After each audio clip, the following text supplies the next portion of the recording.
how you do under pressure. I've been wanting this shit forever. I've been in the field with whatever they throw at me. Brush it off, pick myself up, moving on to the better. Hey. Ain't no errors, baby, it's a new era. I wake up early, feeling rich like I'm Kesha. I get to the paper, boy. Extra, extra. Fuck with me, you know that I got it. Come with me, let's take a trip to the islands. We up on the jet, we'll do more than just fly on it. Stand on that hill, you gon' die on it. Woo! There's a banger-ass theme. All right. What's going on, everybody? Welcome to the Fireflies Wrestling Podcast. It is Saturday, March 8th, 2025, the year of our Lord. The year of the snake. Jake the Snake Roberts. That's Jake the Snake. That's right. I was the runner-up at the King of the Ring, 1996, to Stone Cold Steve Austin. He told me to get out of here. What? What? Talk about the John 3:16. What? Austin 3:16 said I just whooped your ass. What? The year of retirements. We got potentially John Cena retiring. And I'm going to say that because of something that I heard on Busted Open Radio this week. And I'll share that before we get into anything. Anyways,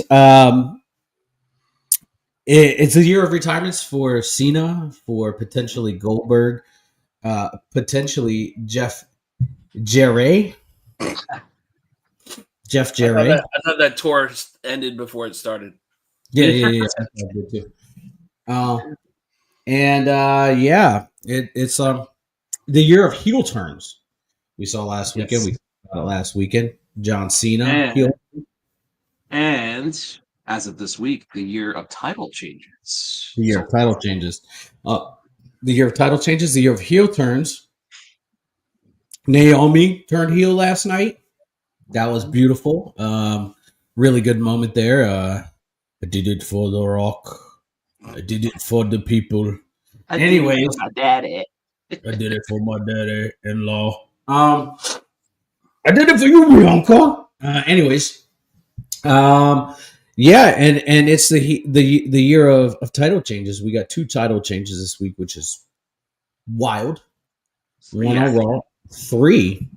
Oh yeah, 1 on Raw, 1 on NXT, 1 on SmackDown. Okay, right. Yeah, I forgot about the NXT one. We'll talk about that in a second.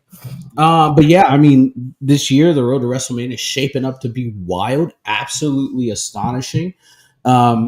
I feel like a lot of people were not excited about WrestleMania, and now because of what has transpired over this past week and a half, 2 weeks, is getting more interesting. But anyways, what I wanted, before we get into it, Chris, how was your week? It's been pretty rough, if I'm being honest with you, man. Had somebody who I thought was a friend take advantage of me and just kind of put me in a really bad spot. But you know, you live and you learn, I guess. You figure out who your real friends are. Was on a podcast this week to tell my story and got to interview somebody the day before that who is an innovator in childcare and recovery. So that was pretty good. That's awesome. But other than that, man, I'm okay. I'm getting through. I feel you. JR, how was your week?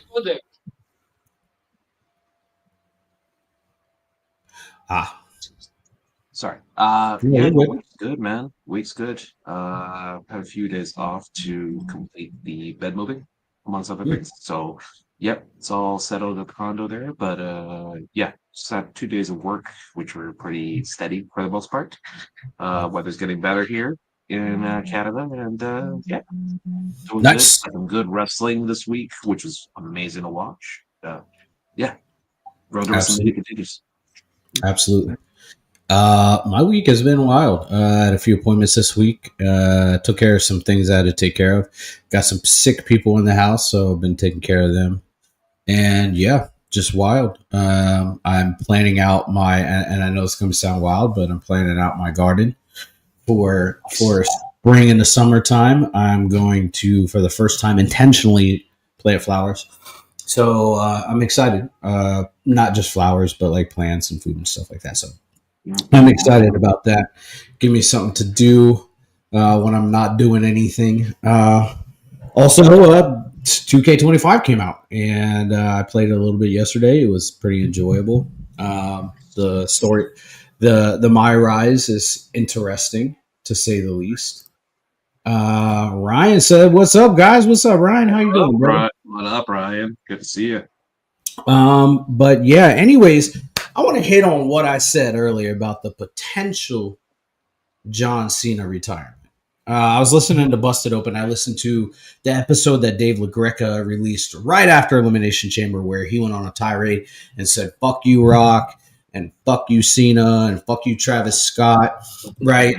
Dave LaGreca. Hard. He did. And if you listen to Dave LaGreca, for any extended period of time, he has feelings about The Rock, much like Chris does.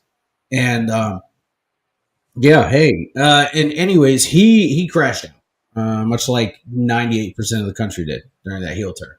After, on Monday when their new episode came out, it was Dave LaGreca, Bully Ray, and Mark Henry, and they talked. And Dave LaGreca said something that kind of truly hit me and struck me and made me think. He said, "I don't know how to feel about Cena or to trust him anymore. Like, if you're not peering behind the curtain, not looking at it." He said, "I don't know how to feel and trust Cena when Cena says he's going to retire." Right? Because we've seen Mark Henry do the fake retirement, where he came out in the salmon pink suit and said, Salisbury, Texas boy done right. And then did the world's strongest slam to Cena. And then and then we seen AJ do a fake retirement where he attacked Cody. I just recently rewatched that. I think that it's going to be something similar. And a lot of people are like, "Oh, he's definitely retired." Well, kayfabe, how can you believe him? So, especially now knowing what we know. I actually have a thought on that too. I don't take anything that LaGreca says seriously because he crashed out. He crashed out heavy. Anyway, I don't think they would advertise his last WrestleMania and his last Royal Rumble and his last Chamber and his last appearance in said cities just to make money.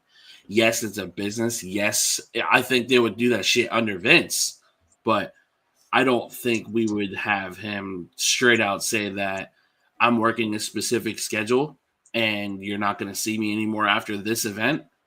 I don't I understand why that theory would be thrown out there, but I also don't think he's going to finish up to December as a heel. I think we're going to see that heel at least until maybe SummerSlam, and maybe afterwards we'll get like a redemption angle with him and gain the trust back of people. I don't know. I would think you wouldn't want to lie to your fans, especially him. Like, character aside, that's not his personality at all to lie to fans. Yeah. Now, if your name is Adam Copeland, who goes into Toronto and says that he's never going to wrestle there again just to sign with another company, then sure. Yeah. But Cena's not Cope Man. Yeah. Yeah, very true. Very true. Well, only time will tell, and we'll see what happens from there. But like I said, this road to WrestleMania is absolutely shaping up to be amazing, and I'm excited to see what Mania looks like. Anyways, JR, do you want to start with today in wrestling history? Yes, absolutely. And in this case here, with the change in the day, we're going to March 8th. Instead of March 9th, as we would have done in this case here. So let's go pop it up here. And we have Shayna Baszler with Asuka here, which hints at what has happened on this day here. But we'll start here in 1983. Afa and Sika, the Wild Samoans, defeated Jules and Chief Jay Strongbow to win the WWF Tag Team titles. Let's see here. On this day. 1987, my birth year, WWF held a tag team tournament in East Rutherford, New Jersey. In the final match, Bret Hart and Jim the Anvil Neidhart were victorious over the team of Rick Martel and Tom Zink. So, this wasn't titles or anything, but hey, they won a tournament. So cool. 1996, night one of ECW's Big Ass Extreme Bash. Oh, by the way, we didn't pop the top of our drink here. Don't we? I popped the top already. I brought this in already popped. I got my water. But what do you guys got? I got a Code Red Mountain Dew. Code Red Mountain Dew. JR, what you got? I got a Gatorade Zero. Watching my sugar level here. Flavor. So all right, here we go. Cheers, Saturday boys. morning. Yes. We don't normally do this on a Saturday, but we got things going on Sunday, so Exactly. Yeah. So we had to shift fire and adjust. absolutely. Yeah. And so the Big Ass Extreme Bash weekend was held at the Lost Battalion Hall in Queens, New York. On the show, we had Kendo Nagasaki and Chris Michaels defeat Damian Stone and Joel Hartgood. JT Smith defeated Hack Myers. Chris Jericho defeated Cactus Jack by pinfall. Boo. Taz defeated Mikey Whipwreck via submission. Rightfully. Fucking Whipwreck. The Eliminators, Perry Saturn and John Kronos, defeated the Pitbulls to retain the ECW World Tag Team Championship. Oh, I didn't know Perry Saturn was a tag team champion in ECW. That's to know. Yep. Juventud Guerrera defeated Rey Mysterio in a 2 out of 3 falls match. The Juventud. Juventud. Yeah, that's right. The juice. Big Titan defeated Judge Dredd, not the movie character. Too Cold Scorpio retained the television championship after himself and Sabu fought to a 20-minute time limit draw. Too Cold Scorpio was like severely underrated. I agree. Yeah, I agree. And then Vince McMahon, of course, fucked him up with the Flash Funk gimmick there. Yeah. That's good shit. Gotcha. Bubba Ray Dudley and Dances with Dudley defeated the Headhunters. Oh, I have a name there. Okay. I'm glad they changed the spelling of his name because he sounds stupid. Yeah.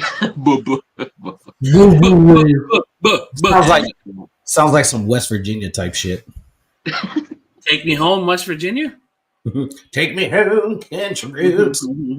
And Raven defeated the Sandman in the main event to retain the ECW World Heavyweight Championship. Right, there you go. Quote the Raven, nevermore. Nevermore, baby. That's right. 1999, WCW Nitro was held in Worcester, Massachusetts. Kevin Nash at the time was in charge of booking the matches and the show. Oh, great! And decided for the first hour of a wrestling show, there didn't need to actually be any wrestling. Here we go.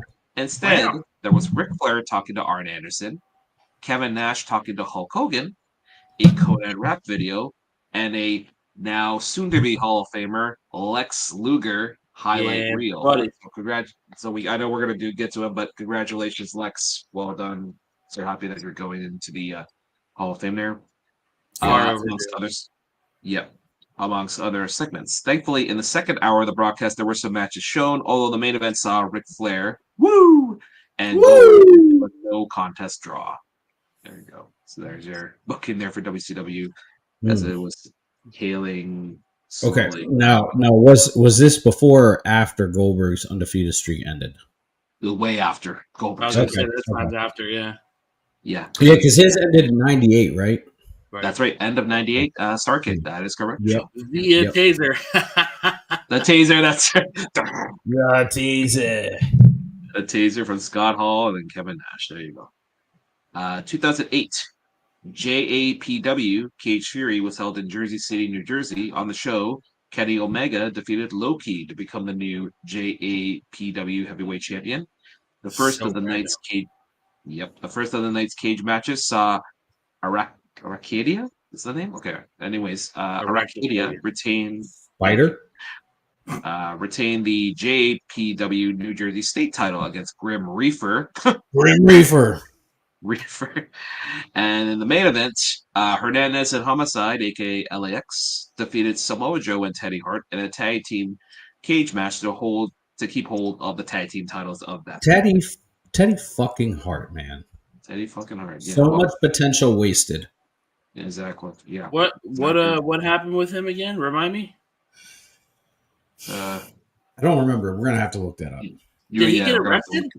I think so. Yeah, he was the one that got arrested. Yeah, he was the one that got. I think he got trouble. Yeah, I think he got arrested for domestic violence or something. Oh my god, what a dumbass! For error 404 type shit. 404. Oh, great. Oh, we don't really. Speaking of, hold on. Speaking of, I can't reach it, but I got a WCW action figure of Error 404. Oh, great. Well, honestly, and I'm going to say this right here, and I think Chris already knows this. As a professional wrestler, I thought he was one of the best in the ring, along with 100%. Yeah. So, my favorite thing about him was I think he started the death matches, if I'm not mistaken, featuring Nancy Benoit. God damn. Oh. I had to string you along. Whoa. Jesus Christ. Fuck me sideways. Okay, look. They are. Okay. What meme that was good. Cinema. Pause. Okay. Okay. All right, continue, Jay. Jesus Christ. Speaking of Error 404, well, on the other side, on 2010 on Monday Night Raw, Vince McMahon pinned John Cena in a no disqualification handicap gauntlet match. Cena not only had to face McMahon, but he also had to face Batista, a not muscled Drew McIntyre, Jack Swagger, Mark Henry, and my favorite Russian, Vladimir Kozlov. Can we talk about Jack Swagger for a second? I thought his ECW run and his early SmackDown run was so much fucking fun to watch. Mm-hmm. I was a really big fan of everything he did, and I loved his ECW run. Well, ECW, you guys know what I'm saying. I really thought he had potential, and I didn't think he was that bad on the mic. And then somewhere between 2012 to that weird span 15-16, he just like fell off really hard. Look, I'm gonna be honest. I loved the Real Americans. I mean, he's an Oklahoma boy, so naturally, like that falls into his persona, right? Just the love of America and like, you know, shooting guns and just being a big dick daddy. But I thought it was great, and unfortunately, it didn't go anywhere. Fun fact: he was on the last episode of Lucha Underground. Was and also, fun fact: I think if he didn't get into that legal trouble in that year, he won the Elimination Chamber in 2013. He probably would have been world champion instead of 100%. giving a two-time world child hardcore there. He also got his entrance cut at WrestleMania as well. So it's like that's when you know he got buried there. So it's like he would have been a two-time world champion. Yeah, perfect. Same year of 2010, TNA Impact is held in the Impact Zone in Orlando, Florida. It features the televised in-ring returns of both Hulk Hogan, not wrestled since 2006, and Ric Flair, not since 2008. On the show, Rob Van Dam pinned Sting after just 9 seconds. I remember that. Beautiful People, Madison Rain and Velvet Sky, respectfully, defeated Angelina Love and Tara, respectfully, and Sarita and Taylor Wilde, respectfully again, in a triple threat tag team match to become the new TNA Knockout Tag Team Champions. In the main event, Abyss and Hulk Hogan defeated AJ Styles and Ric Flair in a no disqualification match. I for some odd reason I thought that was the match. Never mind. It was Hogan and Sting that fought in TNA, and they got bloodied the fuck up, and Ric Flair came. Yes, that was Bound for Glory a couple years after that. Yes. Yeah. We had Hulk Hogan and Abyss on the same team? What? Yes. That was when he was on Immortal, I think. Yeah. No. This was way before. So this was way before they had the whole, because Ric Flair and Hogan worked as Immortal in this case here. And the aforementioned, you mentioned the Sting Hogan match. That was when Hogan was Immortal with that group there. They Okay. had that weird faction there with all those guys there. But this Yeah. is when Abyss started using Hulk Hogan's WCW theme and with his theme, which is very weird. And he started talking more. So, yeah. And shout out to WWE 2K. They're having Abyss appear in the game, which is unheard of. He's gonna be in the DLC, and I'm really excited for it. I hope that they have his fucking TNA theme in it. They better. That thing bangs. They need to have Joe Hendry in there. They need to find some way to add him in there. Yeah.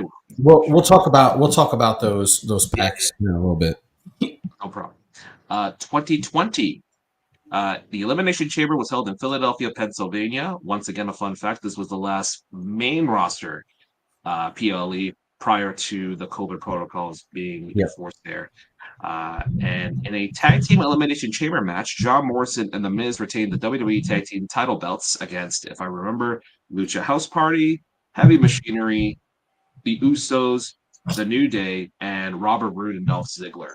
Very good elimination chamber match. Yes, and very emotional too. Remember, Otis crashed through the damn pod trying to go after Dolph Ziggler because he got cucked because of the Mandy Rose thing, and then and then one of the Lucha guys went off the top of the cage onto everybody there. I think that was Kalisto. Yeah, it's Kalisto. That's right. Yeah, absolutely. The most talented out of all of them. Yeah.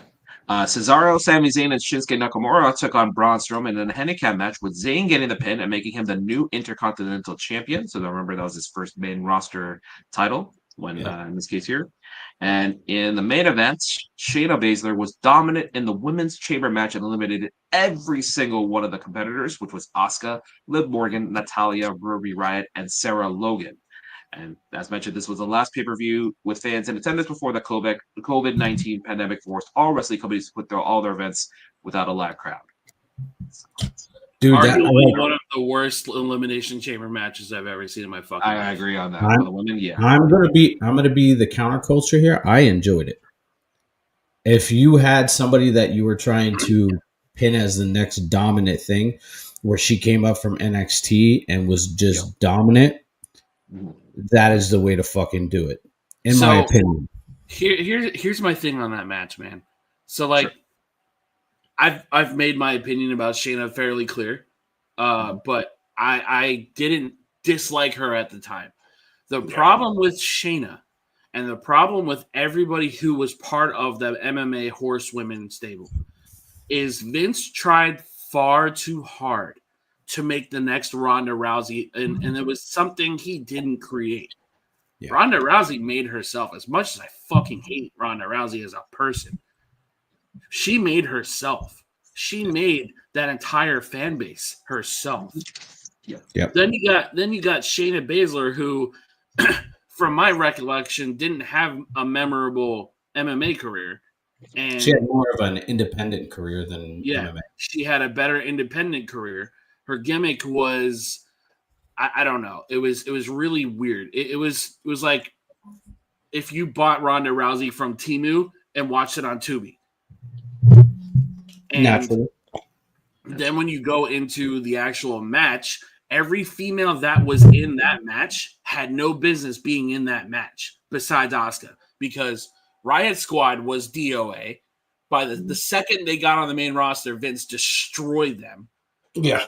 Asuka, who they had debut undefeated, which in my opinion was still a mistake. They should have never kept that undefeated streak going. And who was the other competitor in there? Natalya. In Natalya, everybody's favorite fucking enhancement talent. Natalya, who again wasn't being pushed past 2008, 2010. No. And then you got Shayna, who obliterates everybody, which cool. Yeah, she ran through a bunch of women. That means virtually nothing besides Asuka. And then you have her bite Becky Lynch's neck. What? Yeah.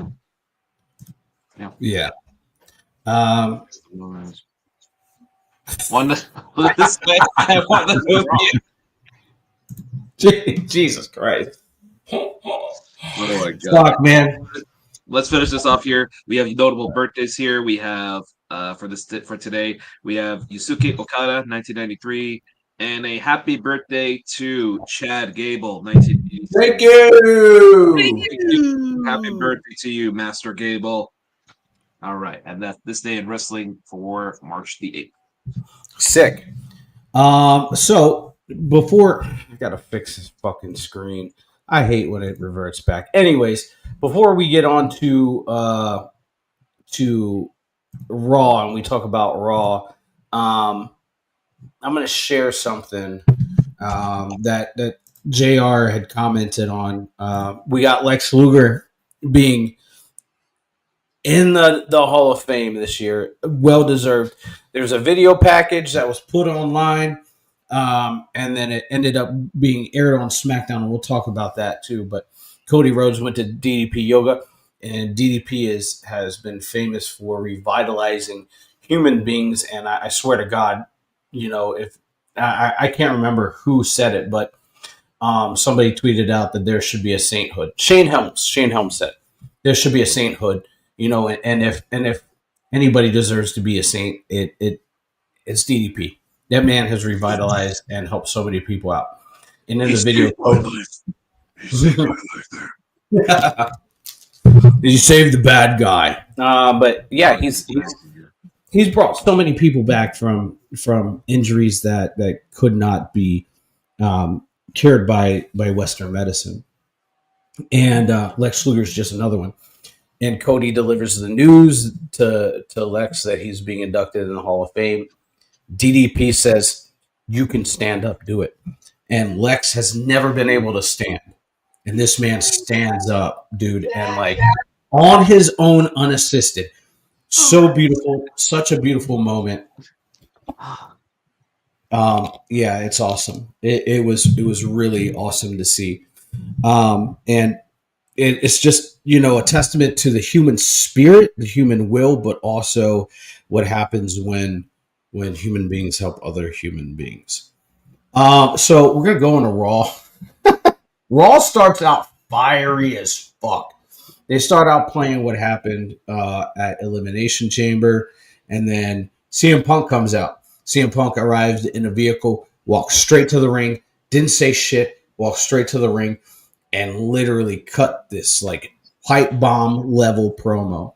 And I swear to God, this was his best shit.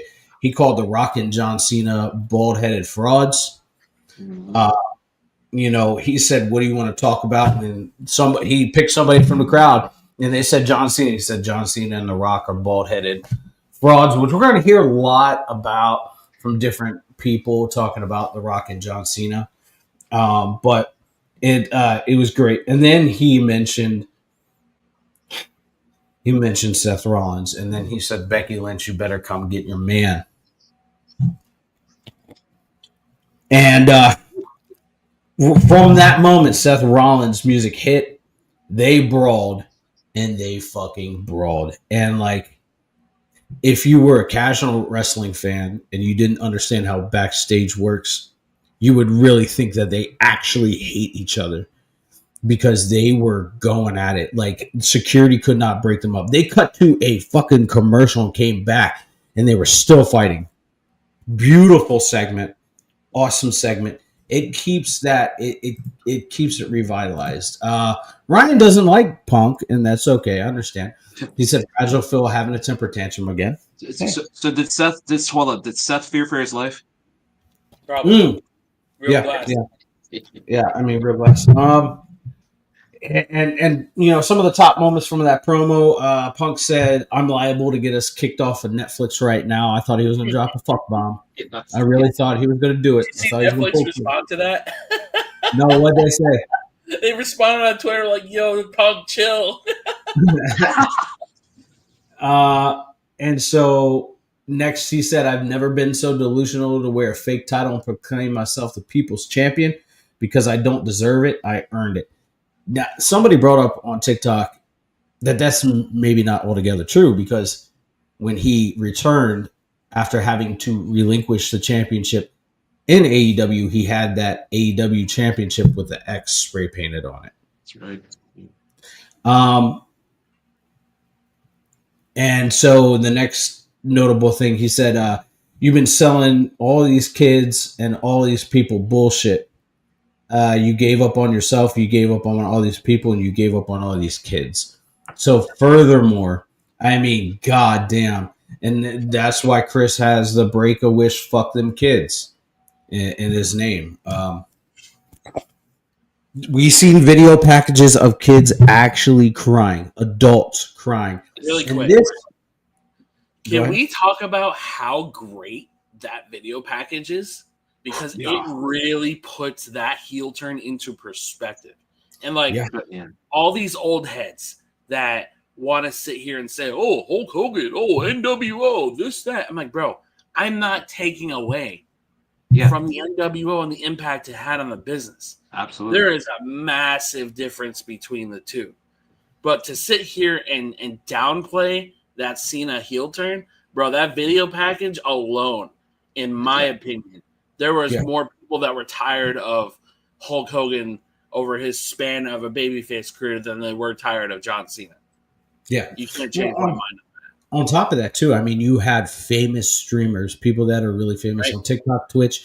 I mean, you had Santi Zap and then one of these other React guys in the crowd together reacting to it. You had Wheezy Blonde. You have so many other streamers that Who had ESPN covering the damn heel turn?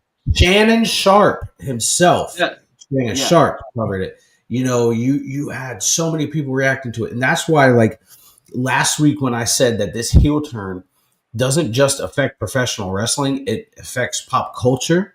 Right. And it reaches so much further than just professional wrestling. Mm-hmm. It does that. I didn't see anybody crying in the crowd when Hogan fucking turned heel. They threw trash in the fucking They threw trash. They Yeah. said you're garbage. It was at that point go away heat. This is heartbreak, right? Because like Chris, you grew up and Cena was your fucking hero, right? And until you kind of understood the business, if that would have happened when you were a kid, that would have broke you in half, right? Yeah. And so that is what's happening to all of these newer generation of wrestling fans. Is that they're my favorite part of the video package they did. It was like one of the, I think maybe like in the middle of the video or whatever. It showed him doing one of the Make-A-Wishes and like high-fiving these kids in the crowd, and then it turns to a kid sitting in the crowd watching the heel turn happen, and you see tears in this kid's eyes. I'm like, bro, this man is I really hope we get a John Cena promo in the ring before WrestleMania, because I swear to God, he's gonna make Dom Mysterio seem like a Helen Keller reaction. Yeah. Dom Mysterio and the New Day are going to get like nothing compared to the Cena level hate. You got that, TR? Yeah, I got that. And you know, and there's TikTok still that I'm seeing where kids are going up into their room and they're taking their John Cena merch, their action figures, their belts, throwing them down the steps, saying, "Take this crap and throw it away." And the parent Also- has to be like, "It's part of the story. It's okay. It's like it's okay." Right. To put this whole thing in perspective, and I said this, I believe it was the Monday night after, when people were doubting the impact that this whole thing had, right? I was saying, you know, on average, John Cena would get 16,000 likes, and this guy's got over 14 million followers, right? Yeah. When he turned heel, his tweet got the regular views at 13 million viewers and 264,000 likes, bro. Wow. Like, that is unheard of in wrestling. There's nobody who draws that kind of reaction. And on top of that, his heel turn, I'm looking on the WWE page right now, 27 million people saw that heel turn. And that's just seeing it one time. Right. We're not talking about the multiple times people may have watched it. It's insane. And so, yeah, dude, like I said last week, and I think we all said that last week, the biggest heel turn of all time. And like, I will speak no more on it. Quote the Sean Nevermore. Anyways, next our opening contest was Gunther and Otis. Otis was trying to get retribution back for Akira Tozawa. Really good match, and you know we love Otis in this on this channel, and so Otis gave Gunther the fucking fight of a lifetime, right? And it was great. They said that we've never seen Gunther get manhandled like this, and that's true. Yeah. Otis was fucking him up, but Gunther ended up powerbombing Otis and picked up the dub. Which kind of brings me to the frustration that I brought up to you guys in the chat about Gunther. I'm a huge Gunther mark. So this opinion's not going to come from the Mark perspective. It's going to come from the I want to see him do more things than what he's doing right now. He has been left off the Rumble and the Chamber. And he's doing nothing matches, which with all due respect, because I love Otis, with the Alpha Academy as a gotcha to Jey Uso. Jey Uso is going over Gunther. I think we can all agree on that.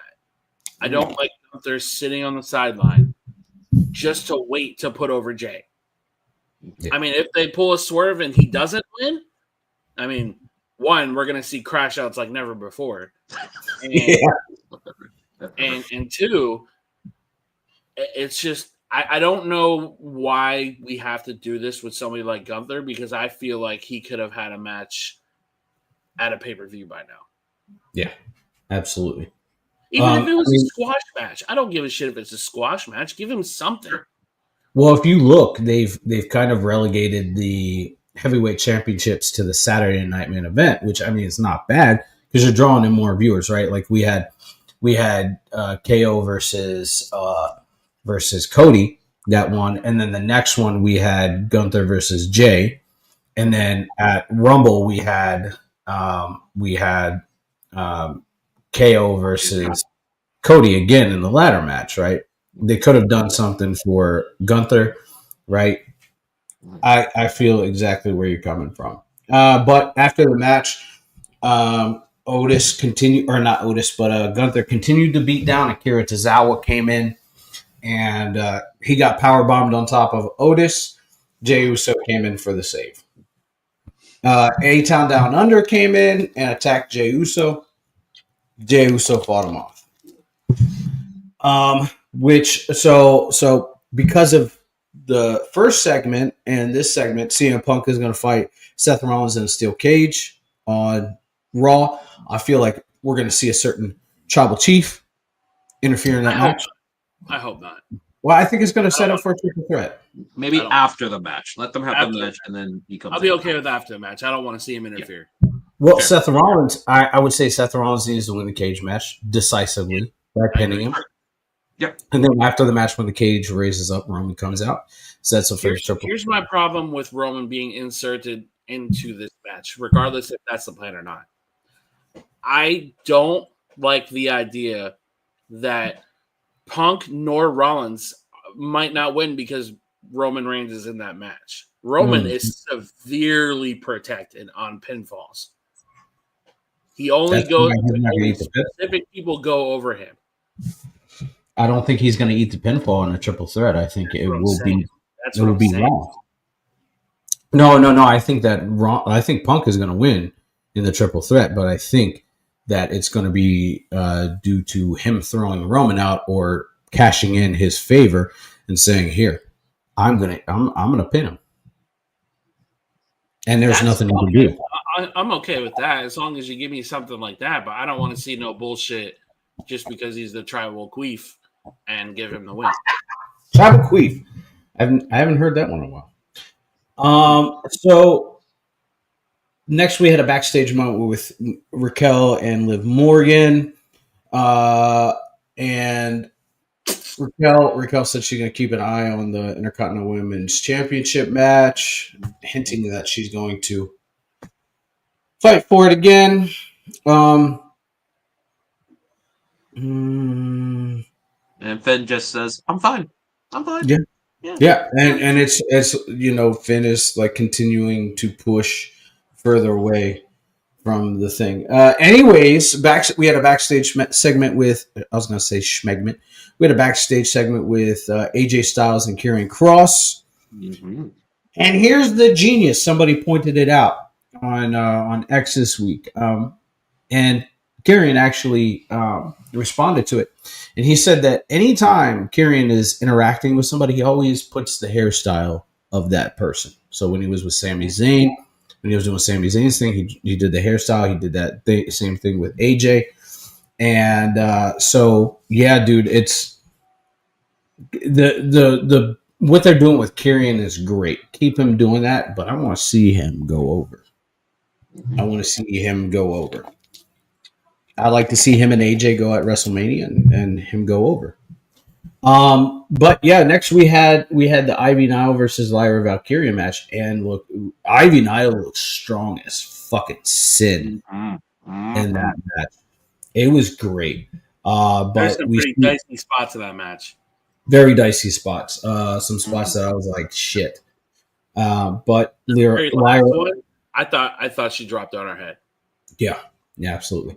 Lyra Valkyria retained the Intercontinental title against Ivy Nile. So next we had a Ludwig Kaiser promo where Ludwig cut a promo on Penta and said pretty much like, you think you know pain, you know nothing about pain. Um, and Penta came out, drove Kaiser out of the ring. So it looks like they're still not done with this program. Um, yeah. I think Great. that's going to lead to Ludwig and Pete versus Phoenix and Penta. Yeah. Mhm. Yeah. Yeah. Yeah. Next we had the World Tag Team Championship, the World War Raiders against the Creed Brothers, and once again they put on another Mm. Mm. solid match. Mm. But before that match, we had a pre-tape vignette with Chad Gable going to Mexico, where he finally made it to Mexico after how long? 4 weeks. It Roughly took him. Man, he's got to get through border control. Did he walk? Yes. He walked. Okay. Anyways, he made it to Mexico, and he was walking Legally, around mind you. legally, and he Yeah. said, "Have you seen this guy? Have you seen this guy?" Mhm. And everybody was like shooing him away. There's some things like in Spanish on the thing that said the brothers. So they're probably talking about Ray and Penta. And he gets to an old man, and he asked the old man if he knew this, and he said, "You need to learn the dark arts of lucha libre." And he starts handing him money. He gave him like $400 for a box. They didn't show what was in the box. What's in the box? What's in the fucking box, man? Bro, Um, I was saying, I'm like, imagine if it was the gauntlet from Lucha Underground. I would shit my pants. well, there has been speculation that WWE is working on refurbishing, bringing back Lucha Underground. And if that is the case, that's a great way to segue into that. So much programming. Oh my god. So much My programming. God. Stop it. Make it stop. Dude, make that a Saturday show to rival Collision. Just saying. I mean, we've already got Evolve that's drawing higher viewership than Dynamite. So Yeah. I mean, Sesame Street draws more viewers than fucking Dynamite. Let's be yes, honest. they do. Mhm. Anyways, the War Raiders against the Creed Brothers. War Raiders fucking dominated this match. Great match. Retained Yeah. over the Creed Brothers. Yeah. My only problem. Oh God. Sure. My only problem is there is Ricky Dub. What's up, Ricky? What's up, Ricky? My problem is with the War Raiders retaining against the Creed Brothers. We don't have any other valid tag teams on Raw. Right? We got the New Day. We got LWO. New Day and LWO are in a program. Takes them away. Right? We have Judgment Day that is in limbo right Yeah. now. Yeah. Right. and the Creed brothers. Who else do we have? It's true. It's true. Nobody. Well, Alpha Academy technically, but they're Alpha Academy, but they're more gimmicks now. They're not yeah. actually working tag matches, right? So, like, who else do we have? There's no. Seeing what they did on SmackDown, it seems like SmackDown is the tag team show and Monday is the mid card show. Yeah, very true. So, I mean, yeah, I don't know. Anyways, maybe that's why they bring in Phoenix. Yeah. So we can have the Lucha Bros back together. Yeah, I would be okay with it.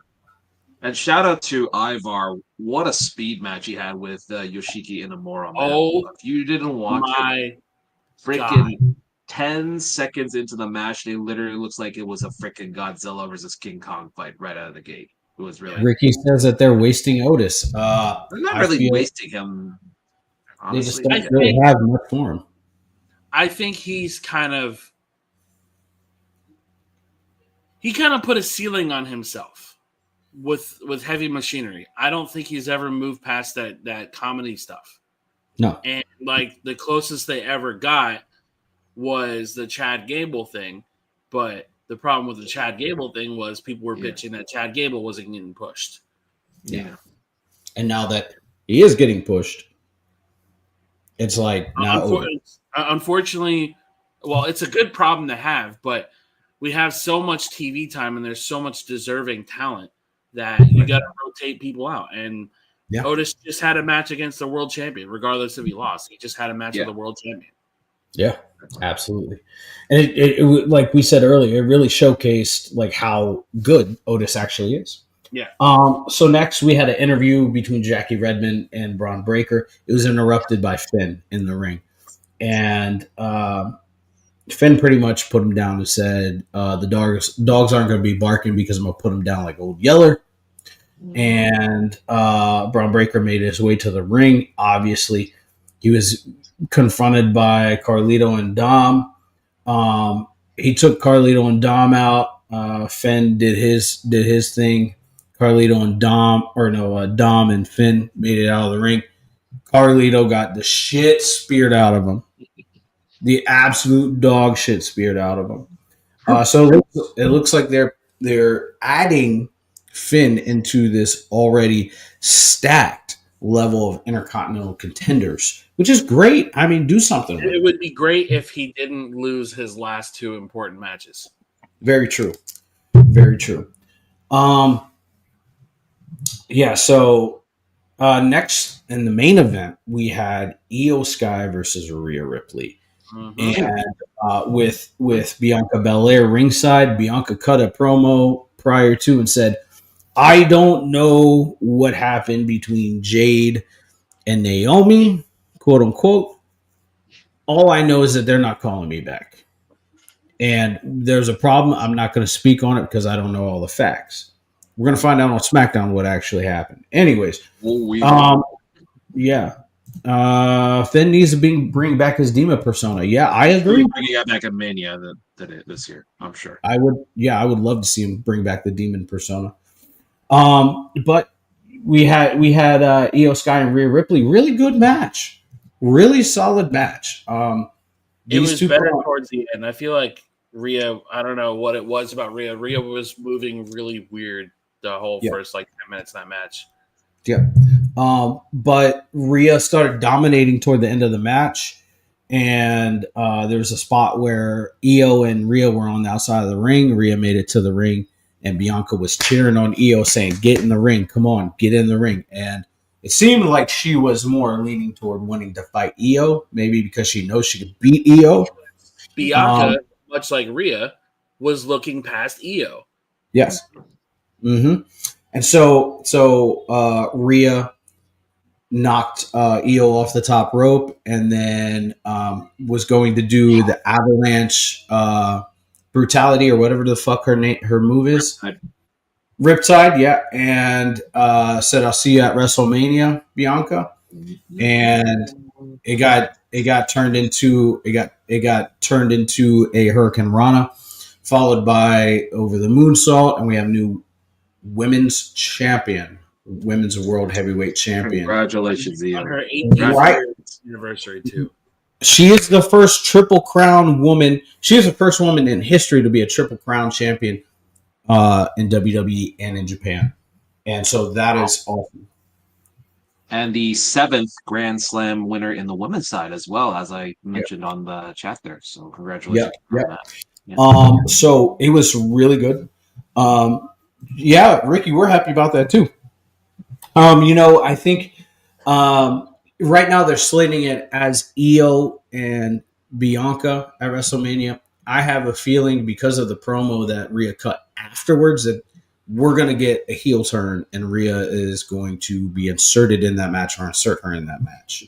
Which is fine. Don't get me wrong. I love Mommy, but I really like Io as well. Match was a toss-up for me, but I'm happy for Io. Look, honestly, I like Rhea too. I like Io as well. But I think it's time that we have a new women's world champion. Nothing against Rhea, but her as a women's champion doesn't do anything for anybody. It doesn't help anybody out because who the fuck can beat her? I just don't like how my thing with Rhea is my thing with Rhea is kind of like Charlotte Flair in 2017 to 2019. Nobody was beating Charlotte. That's where Rhea's booking is at right now, and it's not necessarily a bad thing. But like I've said on countless podcasts that we've done, man, I just don't think she benefits that women's roster. And I'm not saying like fire her or anything like that, but I don't think you title benefits anybody. Yeah. No, I would like to see. Go ahead. Yeah, like we always say, she's a great talent. We have nothing against her on a personal level. We just feel most of us, the three of us, just feel like she doesn't benefit it. You're 100% correct on that. I would love to see her on SmackDown. And in my opinion, it is weird. She's transcended Raw, right? There's only so much she can do on Raw. Put her on SmackDown. Let her feud with Charlotte. Yeah. Well, let her feud with Charlotte. Let her feud, and I know Nia. Let her feud with Charlotte because I have a feeling Charlotte's going to go over at WrestleMania. It's not a popular opinion. I don't think so. Either way, it's going to be a good match. But let her feud with those women over there. Bring somebody over to replace her on Raw. Bianca. Keep her away from Naomi and Jade, at least for the moment. Let them do their fucking thing. There's still a lot of pieces that we're not seeing. There is a lot of pieces. There's a lot of pieces. If there's one thing that we've learned under Triple H is he does not show all his cards at once. No, definitely not. Ricky says, I hope Charlotte loses at WrestleMania to Tiffany. I hope so too. Yeah, I hope so too. I hope that she does the job for Tiffany. The crazy thing is, if she loses again, this is going to be her third straight WrestleMania. She will lose at WrestleMania. Yeah, you're right. Of her putting women over, which is great. Yeah. But anyways, next we're going to move to NXT, and Chris is going to cover a little bit of Evolve. I'm going to step away. I'll keep the comments coming. All right. Yeah, cool. All right. So we started off pretty hot. We started with Zarya and Sol Ruka against Chelsea Green and Piper Niven. Piper continues to prove that she is the most underrated female on that entire roster. One of the safest as well. Yeah, and one of the safest, right? I've liked her since NXT UK. I love the Viper gimmick outside of WWE as well. I thought she was really good. Her feud with Kaylee Ray in NXT UK was great. And then Chelsea Green's just Chelsea Green is fantastic. I love Chelsea. The only I think the small gripe I had about this match was just kind of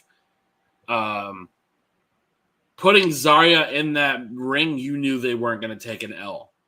And that's not necessarily a bad thing, but I just feel like if you're going to put somebody who's a champion like Chelsea Green in the ring with somebody who's like Zarya, who's supposed to be a really big signing, or not like really big, but you get what I mean. I just feel like it was too obvious who the winner was going to be and how it was going to happen. Which makes sense now what happened on Friday when we talk about it. So, I mean, I'm not too mad at them losing. Exactly. Yeah, exactly. Yeah. Then we had a backstage segment with Jordan Grace and Roxanne. Cora joins the conversation, basically challenges Jordan Grace to a match, which we'll talk about when we get there, which gets made official. Then we had Trick Williams. He wants to fight Eddie and his ancestors right now. And then Cale Dixon and Uriah Connors, which I'm really glad he's still part of that roster. Basically are saying that they're representing Chase U and that Trick is responsible for Chase U putting it on the line in the first place. And Trick challenges Cale Dixon to a match. And yeah, we'll get to that interesting match. Oh, we will. So, sorry, remind me. Uriah Carter's, that's Spinley's son, right? Yes. Nice. Oh, good. Then we had a backstage segment with Tony D talking about Izzy Dame, saying that he wants to respect the CW networks and not really say what he's feeling.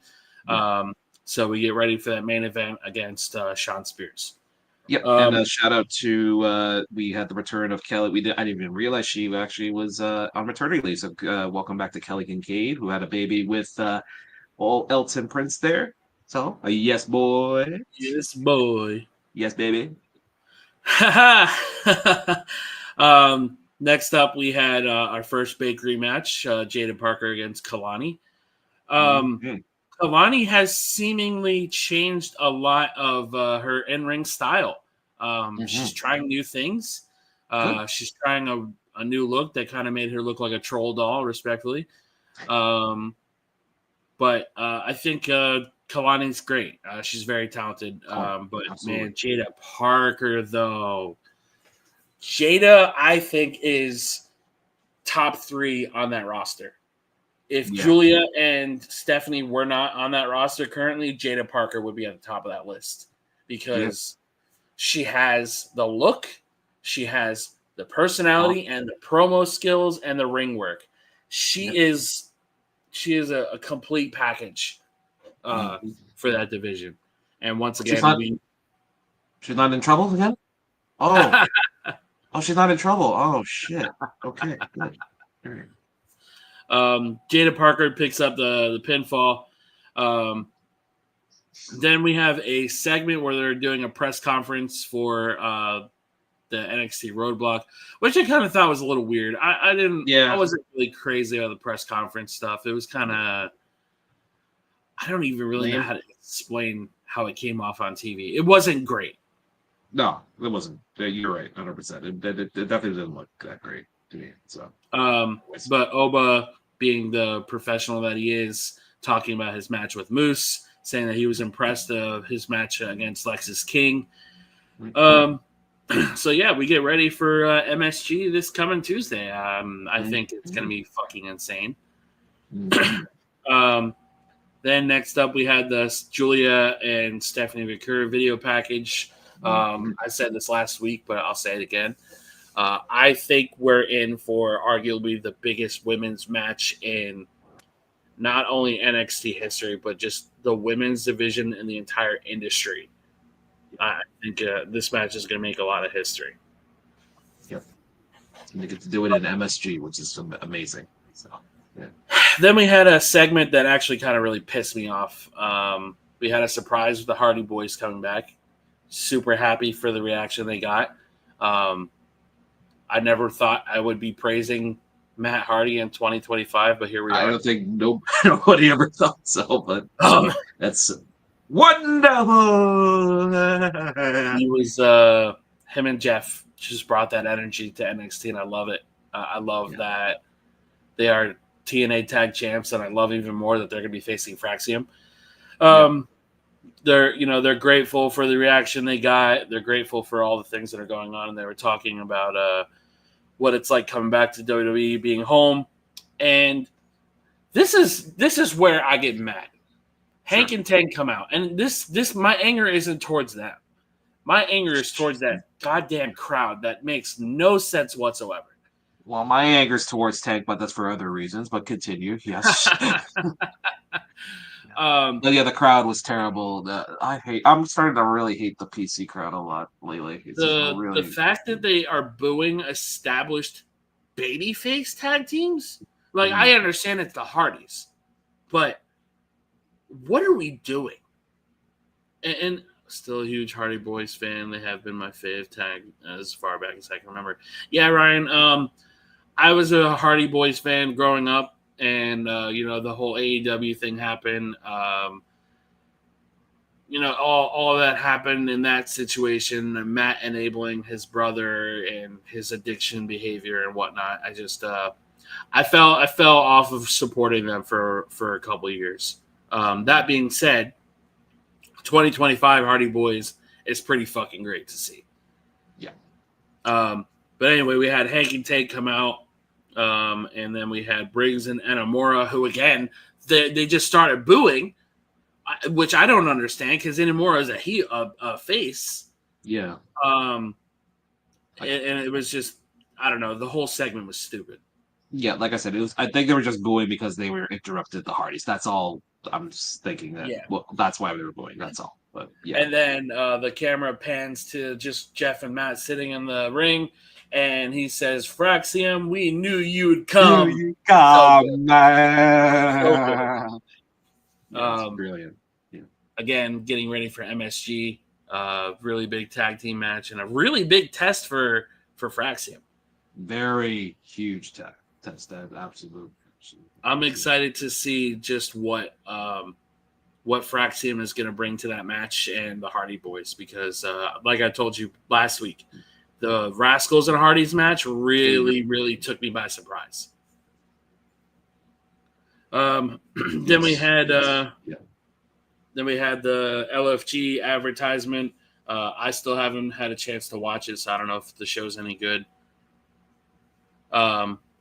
But they show a little bit of a teaser of what's going on there. All the coaches were in attendance, or are going to be in attendance at Roadblock. Next up, we have Jordan Grace versus Cora Jade with Masha Slamovich. She was in attendance watching. This match, unfortunately, ended via referee stoppage. It looks like Cora Jade had gotten rocked at some point in the match. I'm not sure when it happened. I think there was a weird spot where she hit the turnbuckle, maybe just like hit too hard or something. Oh, okay, that's probably where it happened. Okay. But yeah, the referee called off the match, and good on the referee on doing that. Yeah, good on the referee for making that call. Yes. Yeah, I'm glad Cora just didn't try to tough through it and just said she couldn't go any further. Yeah, all the jokes we make aside from her, we're just glad she's okay and this is still functioning. She has a match with Masha this upcoming weekend, or I think. So is that still happening? Yeah, they're still happening. Yeah, they're still happening. Okay, good. It'll be next week. Then we have Ethan Page and Javon Evans backstage talking back and forth, and man, Javon is just top tier for a kid as young as he is top tier of what he's doing. But Ethan Page, man, God, that man is a savage. Yeah. I can't wait to see that street fight. I think that's gonna be a lot of fun. It's gonna be fun. Yeah. Then of course we have the Tony D and Sean Spears video package. Then we had the next up match, fourth match of the card, 5-star banger. Trick Williams just knocks out Cale Dixon in 5 seconds. It's great. Basically calls out his ancestors and Eddie Thorpe and his ancestors, and challenges him to a match. Eddie Thorpe says he wants to do it in an underground match. So fine, God help us. Whatever. All. Just knock his ass out, please, and then get him back in the mid card or down the bottom or next to Dakota Kai's bed. I don't care. Just get his ass out of here, Trick. Thank you. Next. Then we have Roxanne attack Jordan Grace backstage. And it was just her taking redemption over Cora. And looks like we're going to build up for a match against Jordan Grace and Roxanne once again. Yep. Fine. Then we had a Moose replying to the podium with Oba Again, came off kind of corny. He's very soft spoken. It's so weird listening to Moose talk Moose? Yeah. because he's like so quiet. Yeah. You You know what gotta it let the reminds me? person You know what it reminds me of? The soft spokenness. It reminds me of Ezekiel Jackson. He was very Yes. soft spoken as well. Yes. Yeah. Then we had Ava make official Jordan Grace is going to face Roxanne. Mhm. And Fallon wants to know why she hasn't gotten her rematch. Ava says that they can discuss it another time and walks away. Then we had Ricky Starks run into the anti-charisma machine, Ridge Holland. And then Ricky runs into Shawn Spears, which, WWE's got a WWE and throw those subtle jabs. Yeah. I It love was that all Spears. It was an all elite the meeting there. Yeah. I love that Spears tells Ricky the Revolution will be televised when the North American Championship comes to him, which leads to the main event, which was Tony D'Angelo against Shawn Spears. I thought this match was actually a lot of fun. Very fun. Very fun. Yeah. I think it was a little too much shenanigans, in my opinion. I think they did a little too much, but I really like the focus on the back, and I love that getting knocked out of the ring and landing on the chair spot was pretty good. Yeah, that's but goddamn, that ending was really good because we got full blown silence when it happened, and your new North American champion, Stan, Ty Dillinger, Shawn fucking Spears. This is like one of the few people that I'm very happy for, that he finally has his due, finally has won a major title, and I'm up his redemption arc right now, coming back to WWE is just so amazing. It's I'm just so top happy tier, for him. man. Yeah. And a lot of people, there's a lot of people that said, I don't know about putting the title on Shawn, blah, blah, blah. And my defense to the critics of people dogging on Shawn is he's responsible for a lot of men and women that are on the roster in healthy shape for his flatback school. That's right. Yeah. Charlotte being one of those talents. I respect Shawn for what he does for the business, and he has always been a great worker. I think the chairman stuff that he was doing in AEW had potential, and unfortunately, Tony just doesn't know how to pull the trigger on decent storylines. But Shawn Spears, I think, is going to be a lot of fun to be our champion simply because we're going to see some great promo work from him. We're going to see Nico Vance. We're finally going to see Jensen break out and do something, it seems. Let's talk about Izzy Dame's makeover because she looks incredible. And it finally seems like she's coming into her own, especially with them. Yeah. So I won't talk too much about the matches. I just want to talk about the vibe of Evolve. They start off by HBK talking to all the talent. This is taking place in the PC Center. Basically thanking all the talent for being there, saying this is your opportunity to break into WWE, to break into NXT. We see a lot of familiar faces that we have seen on both Level Up and as enhancement talent on NXT. We have Keanu Carver, who we know very well in being very explosive. He was on the card.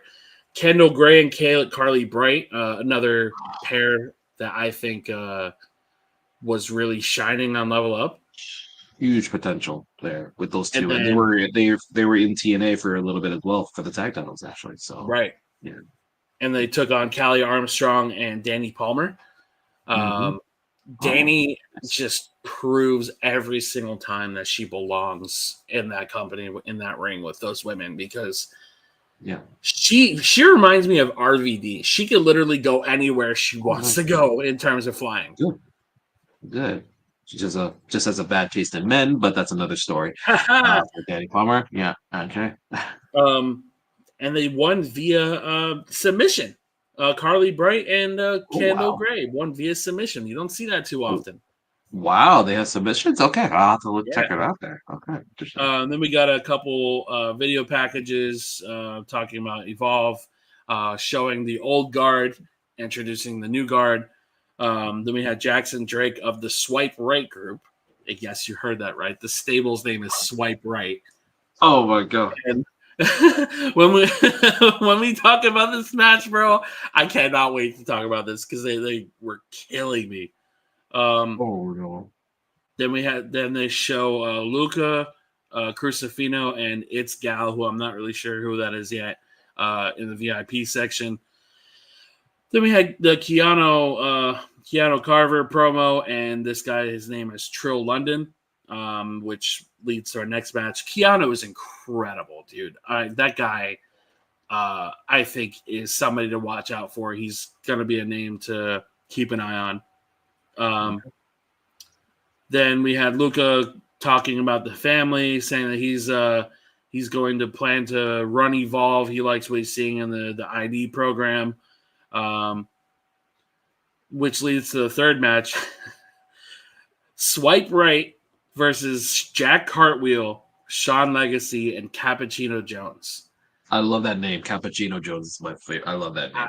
I just want to say that Cappuccino Jones, I fuck with heavy.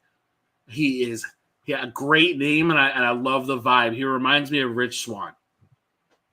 Okay. All right. Good.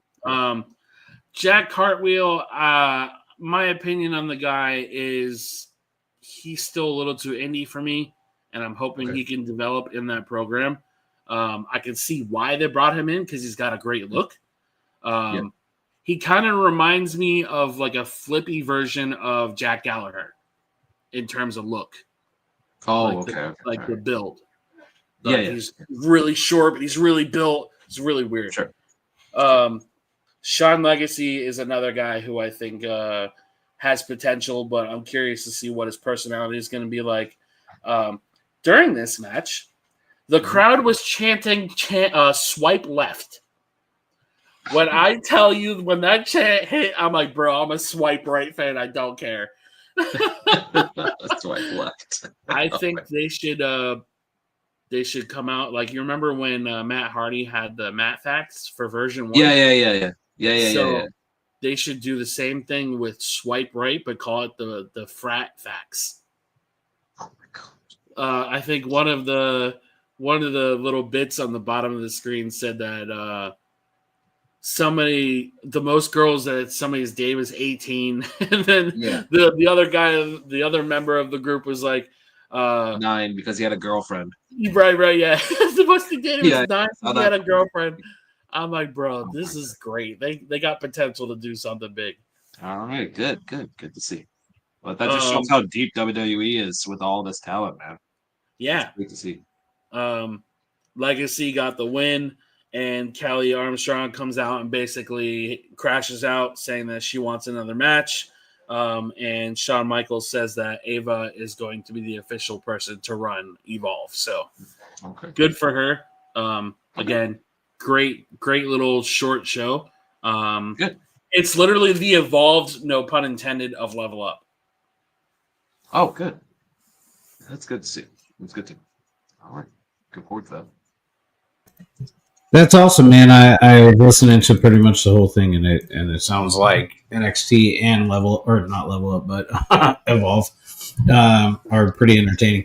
I did see the little snippets of Swipe Right and the fucking facts. That shit was funny. Yeah. But anyways, before we move on to SmackDown, we're gonna share. I'm gonna share a few other things that we've seen. There was a tweet that was shared by John Cena, John Cena said, "How others respond to us tends to say a whole lot more about them than it does about us. Evaluate and don't take it personal." I think that was a shot at Cody when he said, "Rock, go fuck yourself." Right? And then there's another one that says, "Have discipline to do what needs to be done, especially when you don't feel like it." That was right after. That was right after Elimination Chamber. I think That's the one I Elimination. was talking about. Yeah, dude. It's a whole. This is a whole nother Pull that level, picture. man. Pull that picture back up. The second one. Okay. So, just for context, looking at that now, it's got more. It's got 185,000 more likes on that. By the way, God damn. Jesus Christ. Look, and 10 million more viewers. what they're doing with social media, John Cena is just perfect. Like, keep it going. Did you hear how much engagement they got off of the Cena turn? No. 500 million God. fucking viewers across all socials. Jesus Christ. Yeah, dude. My God. That is insane. All right. JR, would you like to cover SmackDown? As always, my pleasure. Absolutely.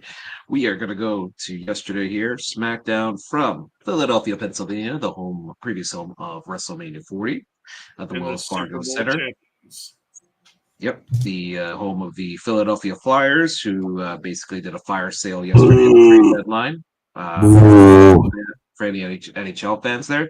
By the way, we had a couple of shockers at the NHL trade deadline there with Brad Marchand getting traded to the Florida Panthers of all teams, which was a shocker. And then also Mikko Rantanen getting traded to the Dallas Stars, which now Dallas is literally loading up their roster for a Stanley Cup run there. Can we really quick before we get into SmackDown talk about the trade really quick? The fact that Boston got next to nothing for Marchand is insane. I know they literally traded a second round pick, which is insane. You know who Biz is, right? I can never say his last name right. It's like Paul Bissonnette. Something. Bissonnette, yeah. Yeah. He was like Boston traded Marchand for a pair of skates. Yeah, I know. Oh my God, poor bastards. Yeah. I know. All right, so we had Drew McIntyre ambushing Damian Priest in the backstage area, which was kind of interesting start there. And then we had Randy Orton come out and basically cut a promo saying basically he ran down John Cena, basically calling him a bottom to The Rock. And then he basically also says, "Oh, there's a whole new meaning to the term rock bottom, doesn't it?" So we'll see that path crossed at some point. And he basically speaks how he has little friends there, and one of those friends was Kevin Owens, and he basically explained what he did to save Sami Zayn. And then he was when he did the RKO to him, he said that the voices came back in his head, and he wanted to do more, so he wanted to get that punt going, but obviously he was stopped. And then he basically ended by saying, in short order, Pat McAfee is going to be the second most famous player, superstar to know how to punt somebody. So when that punt happens, it's going to happen. He is arguably one of the best storytellers to ever be in that company. Oh yeah, he is so good at what he does. Absolutely, very, very good there. And then we had a backstage segment with Tiffany Stratton and Nick Aldis, and then Chelsea Green came in and basically was saying it was blasphemous. She was wearing a Cactus Jack outfit, which is oh my goodness, amazing. And basically that built up to our first match here, which was Tiffany Stratton versus Piper Niven. And as we mentioned in the previous segment there with NXT, Piper Niven continues to be a fantastic worker. Worked well with Tiffany there, and of course Tiffany underrated. Very underrated indeed.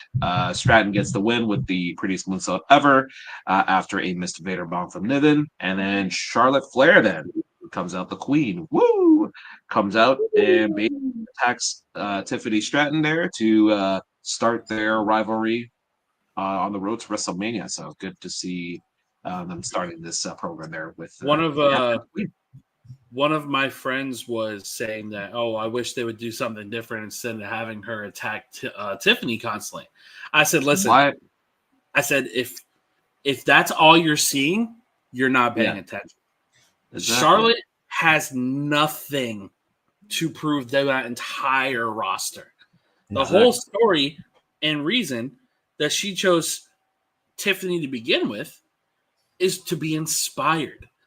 Why would she cut a promo or do something differently to Tiffany? Tiffany has to inspire her. Okay, big deal. She beat Nia Jax. Who cares?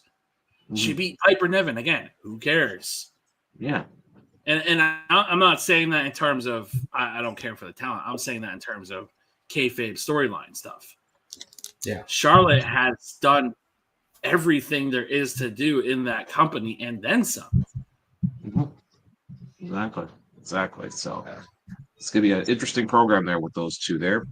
We then had a very, very interesting promo here with Nick Aldis, basically recapping the whole tag division of SmackDown. So well done, Nick.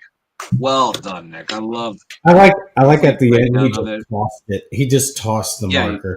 Yeah, he's like, there you go. That's your mic drop there. The best thing about Nick is he's one of those guys who I believe if they were to bring him back in the ring, he would probably have a decent match.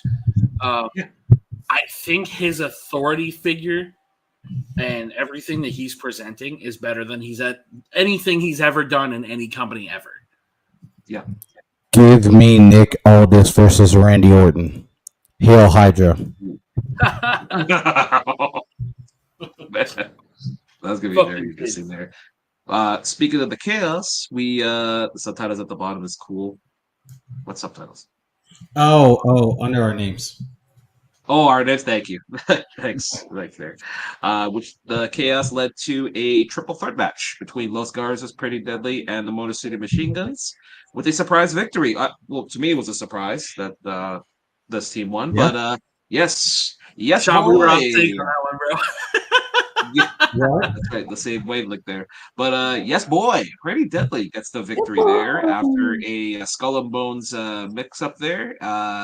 Prince rolls up Chris Sabin and gets the victory. So they are in line for the next title shot for the Tag Team Gold, which the match will happen between DIY and the Street Profits next week in Barcelona, Spain.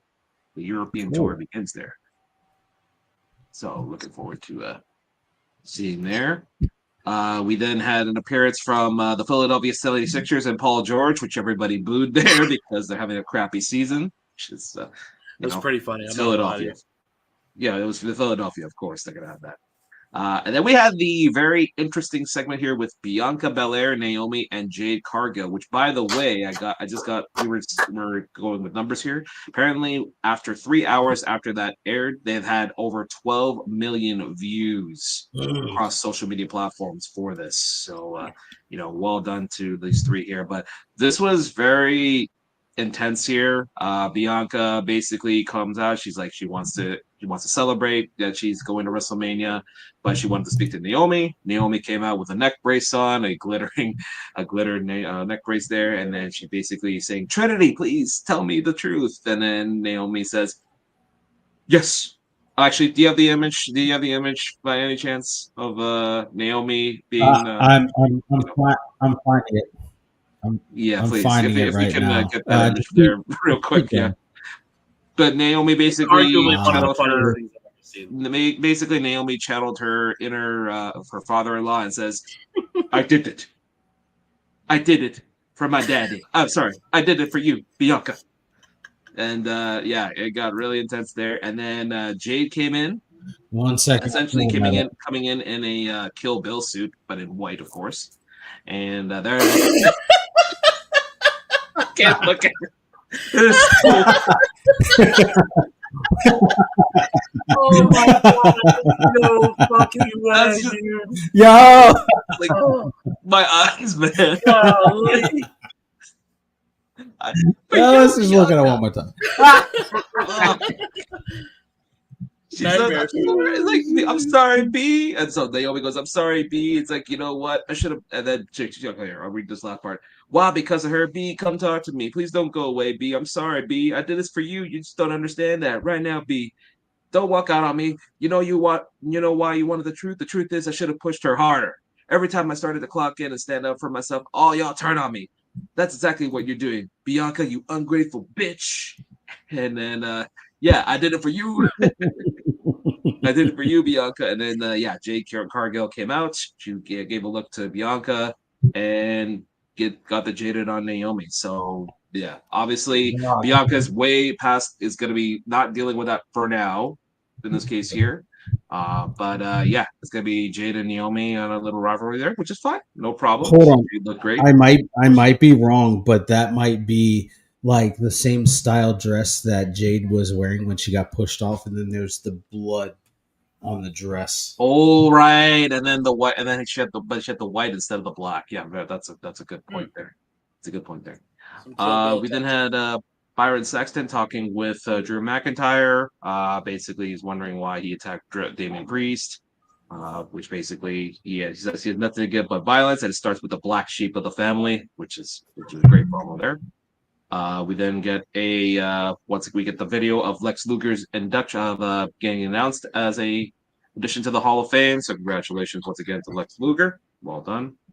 Byron Saxton then had an interview with Charlotte Flair. He's inquiring why she attacked Tiffany Stratton, and she basically said she warned Tiffy after her fun with Trish Stratus and Nia Jax that she's coming after her. And then we get a interaction with BFAB of all people, which I know Sean you questioned, but Chris and I understood the reason why BFAB had the opportunity, which is no problem. No problem. Let's give her some reps there with Charlotte, with the Queen there, and they're gonna have a match in Barcelona, Spain. So BFAB is putting in the work. We respect that, and let's just see what. If I'm not mistaken, isn't BFAB Bartholonian? Bartholomew? Bartholomew? Oh, she could be. That's probably. Oh, she could be. Maybe that's why. Interesting. Get her on the card. Get her on the card. Yeah. All right. Third match here, we had Braun Strowman and Solo Sikoa. I'm not gonna lie, this match was okay, I guess, for the most part for these two. I thought it was a stinker, to be honest with you. Yeah, I really wasn't paying attention to it, but Braun Strowman got the win by disqualification because Tama interfered, and then we had another matchup with Braun and Jacob Fatu there. So obviously they're gonna still battle at some point here with Jacob and Braun. Chelsea Green then checks up on Piper Niven, and Piper Niven looks like she's been through like the gutter and all that with after the match there, but she pulls her to the ring, which led to and then we also had a Zelina Vega appearance there saying, "I'm coming after you or Michin next, so toodles, bye bye, I'll see you later." So yep, Zelina's on watch, of course, which led to our street fight for the United States Women's Championship between Chelsea Green and Michin. Good solid stuff between the two there in the street fight here, which had a surprise appearance here of one Alba Fire. So she's out of Raw and now back on Smackdown, and she basically is now part of the Secret Service with Piper Niven there, and she helped Chelsea Green retain her championship over Michin. And it's perfect, and like I said before, Kaylee Ray and Viper have history. They had history. They had matches in NXT UK, and I think pairing them with Chelsea is just absolutely brilliant. And just in time before the European tour as well. So something to point out there. We then had Santos Escobar scolding Los Garza. Basically, he demands better, and then Andrade comes and meets up with Humberto there, and basically says he doesn't deserve to be treated like that. So intriguing minds there are wondering what's happening there with Andrade and Humberto, and by the time they do something with Andrade. Yeah, right. And good that they're giving my boy Humberto some love there, so because Chris, you know me, I'm a big fan of Humberto lately, so great stuff there. He's always been good, and that's what drives me crazy. Is like. They were pushing him like crazy in NXT, and then Black and Gold died. Yeah. And then he had that weird run there in Raw a bit there, and then he took the time off, got some muscle, and I guess his English got better, which is great. So and then we had John Cena Rock video package, and then we had The Miz talking with Nick Aldis. Basically, he wants to have a talk show with Cody Rhodes at some point with Miz and Carmelo Hayes. And then Melo is basically saying, he would have done the same thing if he was offered the thing that Cody was offered, and basically, and then he basically makes a comment, but he would have people like Randy Orton talk his back after coming off the couch for 4 months and playing Fortnite, and I love the Orton's line there, Fortnite's for kids. I was playing Elden Ring, which is kind of true because he actually does play Elden Ring in real life there. But Nick schedules a match with Randy Orton and Carmelo Hayes in Barcelona, so like to see or good to see those two again. Melo's Match. getting And he also love. tells, yeah, and then he tells and then Randy tells Melo, "You're at the 1 yard line. Don't fumble the bag next week." So I love that line, man. Melo saying, "Yo, he took my line," was hilarious. That's pretty and then we had the champ come out to a very, very good promo here. Basically hyping up the match here with John Cena. Before in this case here. Yeah. Before we cover that promo, Mm-hmm. I just want to give I give this man props any opportunity I can, but I was not expecting Cody to be as masterful as he was with that promo, because this was John Cena turning heel. This is arguably the biggest thing that's happened in the industry in over 20 years. And maybe 10 years, because the Taker streak thing was pretty massive. Yeah.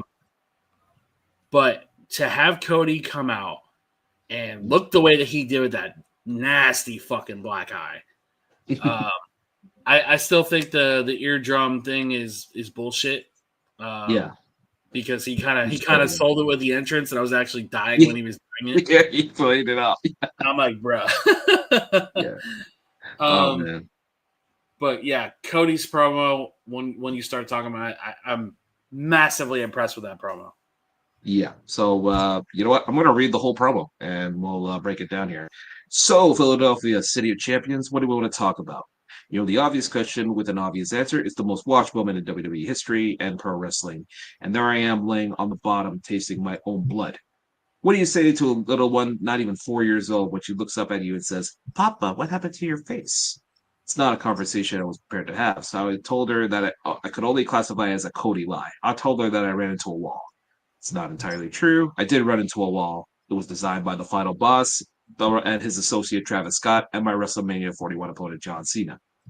You know, I drove John around for 2 years, from show to show, from city to city. All I was trying to do was sponge off every bit of knowledge that I could possibly could. I thought about John how many people here felt about John. He was my hero. So one day I'll tell her what actually happened. I'll be there. I'll be there that a great man. How do I say here? I'll be there that a great man who did great things, who was my model in his sport, who was the very definition of the word virtuous. The man who used to wrestle. What's not the wording here? Who used to wrestle in the ring with a T-shirt and blazing the slogan "Never give up." I'll tell her that he gave up. I apologize for any language you might have heard. I'm doing everything I can to maintain my composure at this moment. John, if you don't owe it to me, I believe you owe it to them. We all would love to know why. Why? And I know my old friend John Cena, well, I'm sure it'll be a very smooth, well-educated, well-crafted retort. A signature amount of phrases. He'll probably just say fine speech and stuff at some point in there. And when he's done talking, he'll feel bulletproof. He'll feel infallible. He'll feel justified. There's no justification for you, John Cena. I'm very well aware. I'm talking to the whole world right now. However, for those in this room tonight, I don't know if you know the story. You might have heard it from me in an interview at some point in the past. This is the one place that my old man was afraid to perform in. He was one time painted his face like the Road Warriors so that he knew he was cool. So you knew that you could cheer for him. I never shared that same fear because for reasons unknown, one time mustache on my face, climbing up a ladder for the Money in the Bank briefcase for reasons unknown, you cheered for me. You chose me. You saddled up and you rode with me. I never forgot it. And then last year, WrestleMania 40, just across the street, trying to finish a story that started in the 70s. You cheered for me and you chose me again. Speaking of WrestleMania 40, you could watch it back. You could turn the audio up. My old friend John Cena in the ring celebrating with my friends and family. He looked at me. He pointed at the title. I'll never forget what he said. He said, "It gets heavier every day."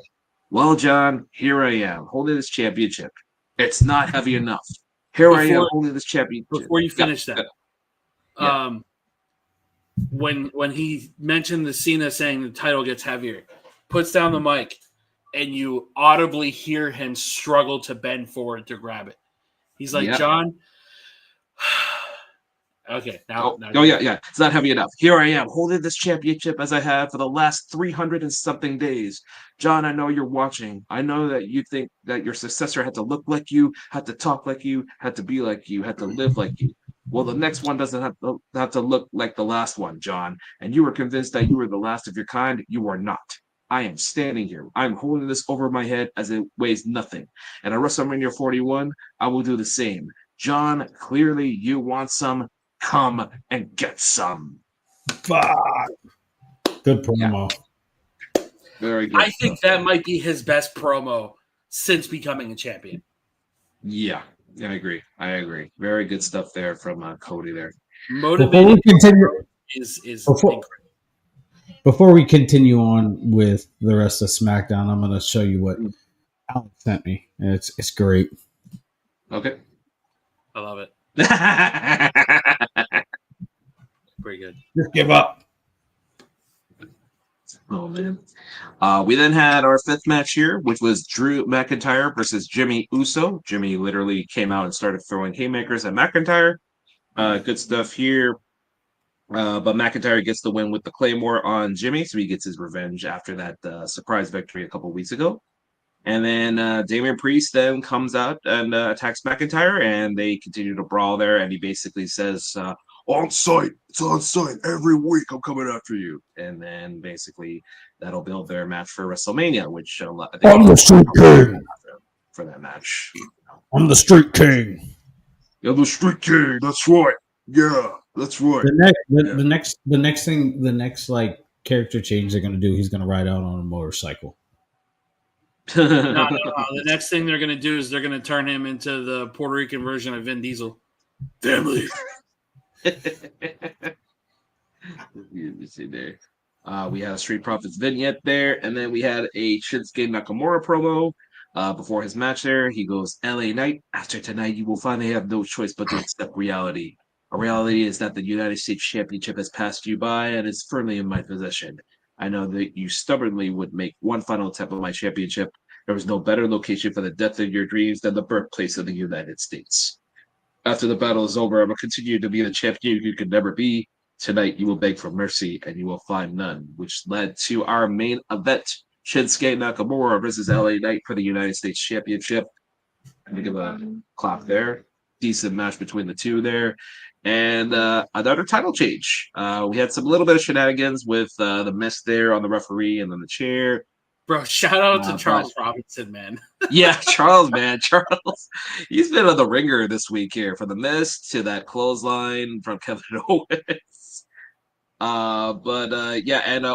Nakamura gives a little shout out to, speaking of retirements, a retiring Meiko Satomura. You remember this is her final year as well in wrestling, giving a Scorpio Rising. But Knight gets the BFT on the chair, and we have a new United States champion in LA Knight. Yeah. And yeah, so that ends it there. So that was our third title change this week. And yeah, he's now a two-time United States champion, and that was the end of SmackDown. My only hope for the U.S. title is they do more with it, because between when Knight had it before, and I don't think Shin did nothing with it. I think just him being in another company to promote and to bridge that gap between Japan and WWE obviously was the sole purpose of his title reign. I just hope they do a program that's worth something with Knight. Yeah, I'm sure they will. Absolutely. So before we shut down, well, I'm gonna put a blanket on her half sleeping bag because I'm chilly. Anyways, before we shut down, I was reading something on the Squared Circle on Facebook, the group, and somebody pitched an idea that sounds really good for the main event. So the main event of WrestleMania 41 Night 2 is a street fight between Cena and Cody. I can see it going that way. I hope it's not. I don't get that Mania. Yeah.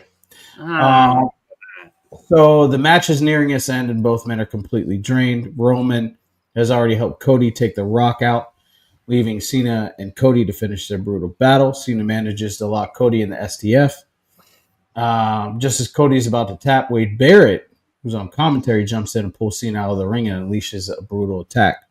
Barrett rips off his coat to reveal a Nexus shirt, sending the crowd into a frenzy. Cody smirks, Barrett smirks, and chaos ensues. Barrett throws Cena back into the ring, and Cody capitalizes with a pin to retain the title. This moment would cement Cody as a top babyface. No, it wouldn't, because Nexus was a heel group. Set up Barrett versus Cena for a UK Premium Live event. Paves the way for Roman and The Rock at WrestleMania. Interesting take, but wild. Because what in the crackhead dream did I just hear? Right. All due respect to Wade Barrett, not one human being on this entire fucking planet wants Nexus to make an impact at WrestleMania.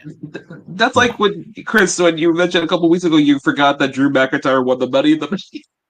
Oh my fucking Jesus! Yeah. That's why we don't have fans as bookers. Okay. Thank Jesus, you, yeah. Mother of God! Like that's an AEW storyline. I'm like, okay, this is gonna be hopefully a good pitch. Then you said Wade Barrett, and I wanted to jump out my fucking window. That would be an AEW storyline. What? Yeah, it would make more sense if it was like let's say it's Cena, about to pin Cody or something like that, or he wins, and then all of a sudden CM Punk says, "Oh, my favor, I'm cashing in on you, John Cena, or to win the title. I made you." I don't know. But, yeah, I don't know, but at any rate, there's some really wild theories going on out there. That's gotta be top 3. One of the worst things I've ever heard in my life. yeah, exactly. Holy shit, dude. Now you know why I had to get warmed up, because that was a pretty shitty fucking take. But that's almost worse than when people were saying WWE and AEW should have a partnership. Agreed. But anyways, before we get going, JR, what are you excited for this week? Just the continued build of WrestleMania here. They're going to be in Europe, so it's going to be hot crowds there. So looking forward to that. Looking forward to spending my first official week in the condo, finally. In this case here, because most of it's already built there. Do have my belated birthday dinner tonight. Going to a nice steakhouse, so looking forward to buddy. feasting. But yeah. I'm looking forward to the continued road to WrestleMania. Sick. Chris, what are you excited for this week? So tomorrow I'm getting to meet Bam Margera, so I'm pretty hyped for that. Sick.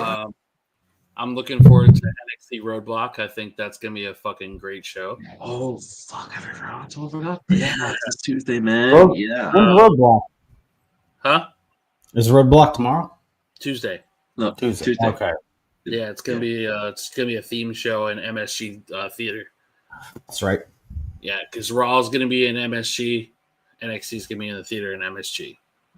Yeah. Okay. Other than that, I think the build to Mania continues to get exciting. I'm excited to see what happens on Raw. I'm very curious to see what happens with the Jade storyline now. Yes. I have my fingers crossed for a Cena appearance before Mania, but we'll see. I agree.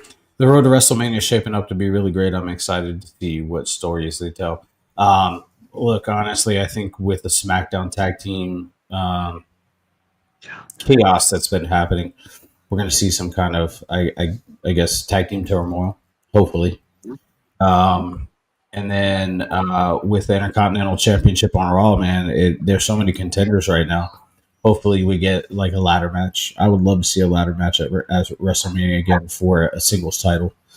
And hopefully they throw Sheamus in there so that he can finish his story. It's pretty cool to see him win the title. Yes. And I'm just excited to explore 2K25 some more. Also, yeah, dude, 2K25, we got to look into the DLC packs. And um, and show you some of the good stuff that's coming out, and some of the not so People are good crying stuff. about. Yeah. Yeah. I think I know Okay. which ones.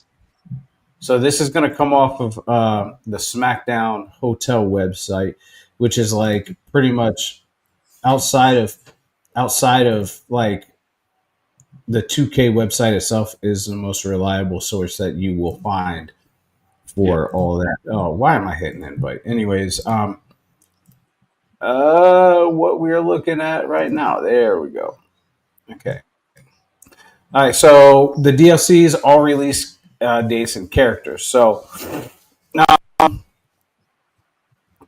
we have the names of them: the New Wave Pack, the Duncan Destruction Pack, the Fearless Pack, Attitude Era Pack, Saturday Night's Main Event Pack, White Six. Okay, and the other ones.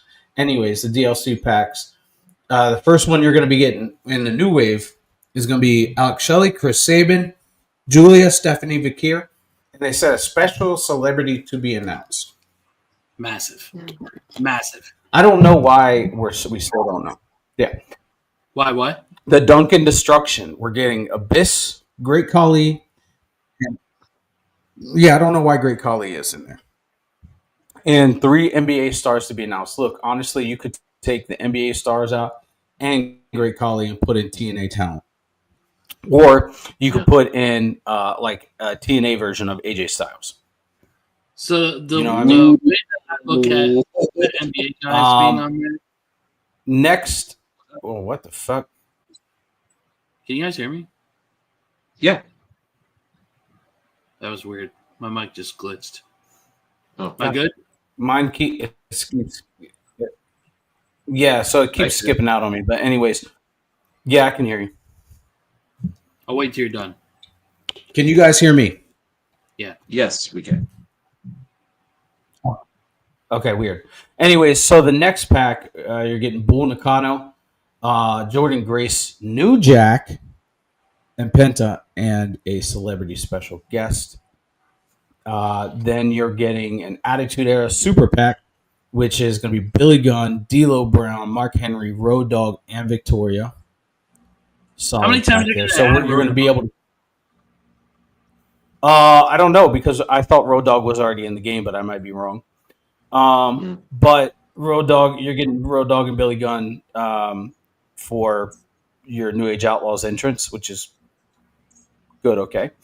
Then you're getting the Saturday Night Main Event pack. You're getting Jesse Ventura, Junkyard Dog, Mr. Wonderful, Sid Vicious, and Tito Santana.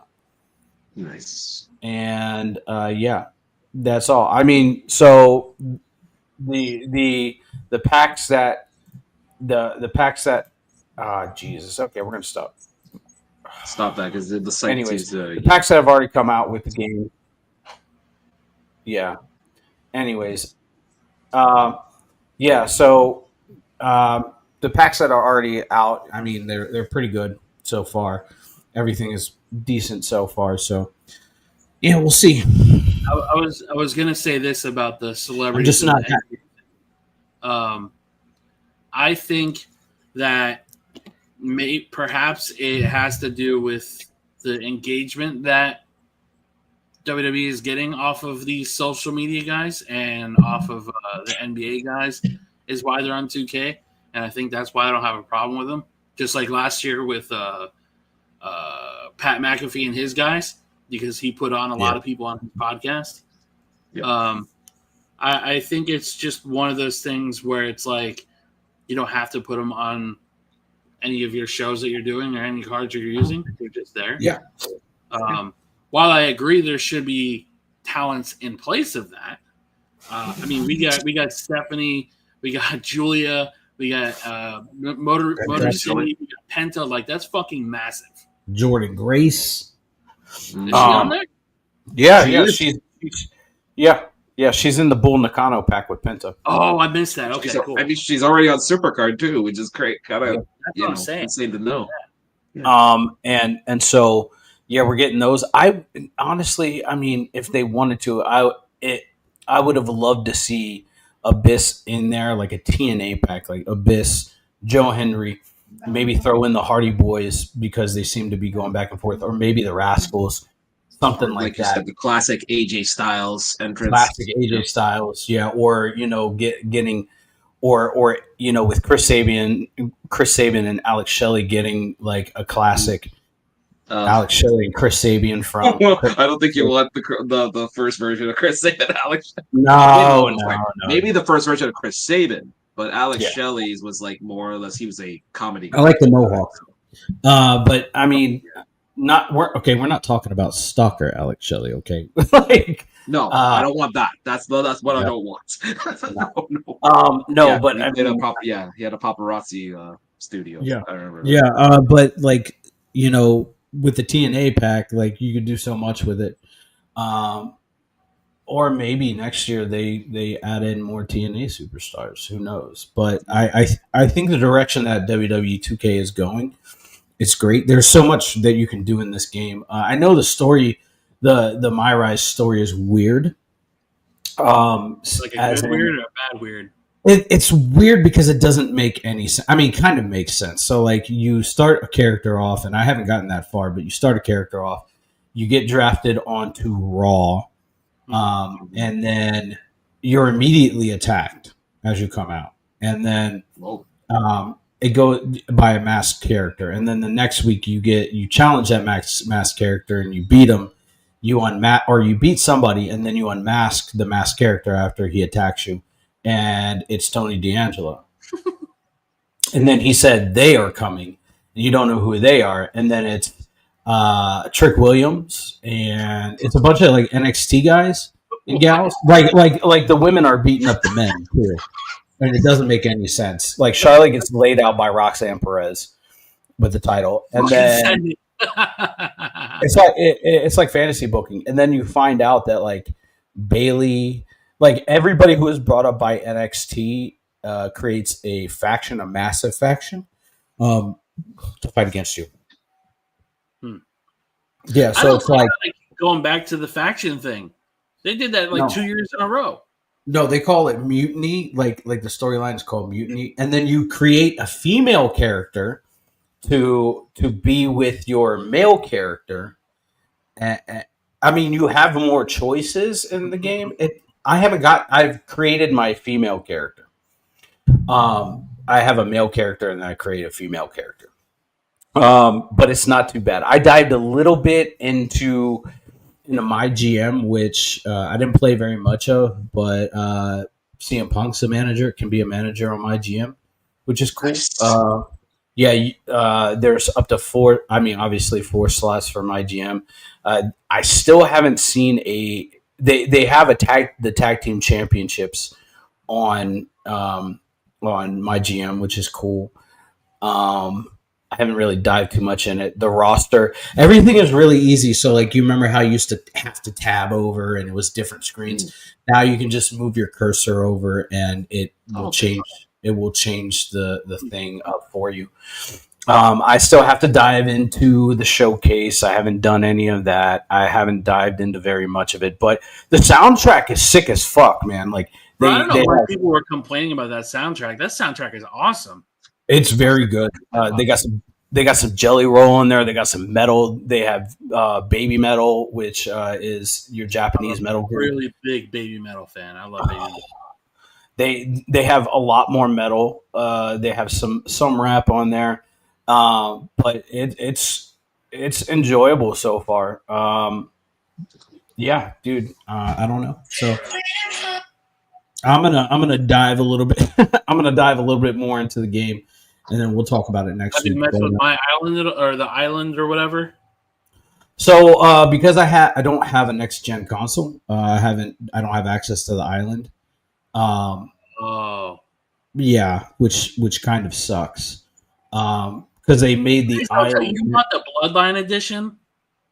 Yeah, I bought the Bloodline edition. I would be livid. Yeah. So I might have to go buy a next gen console very soon. Sucks. The only good thing about that is through Xbox, all the games will transfer over because of my Xbox Live account. So all I got to do is just go re-download all of them. Yeah. as long as they're digital. You got to come over to the PS5 realm, bro. Man, like I said in group chat, man, I used to play PlayStation, and there was just some things, but I don't know. Who knows? I might get both. Who fuck knows?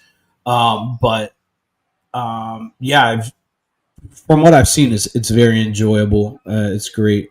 The community creations. I mean, for it being out one day, there was like 38 pages of creations already made. Virgins. Yeah. They just don't have either that or people that are on different time zones that are playing. But I didn't stay up till midnight to play it for the release. I played it yesterday afternoon after I got out of my appointment. So I'm probably going to jump on there for a little bit today and play. I've been playing this new Minecraft mod pack. So, but anyways, yeah, I'm really excited about the road to WrestleMania and 2K25, and we'll see what happens from there. Yeah, hopefully I can grab 2K25 soon because I definitely want to get it.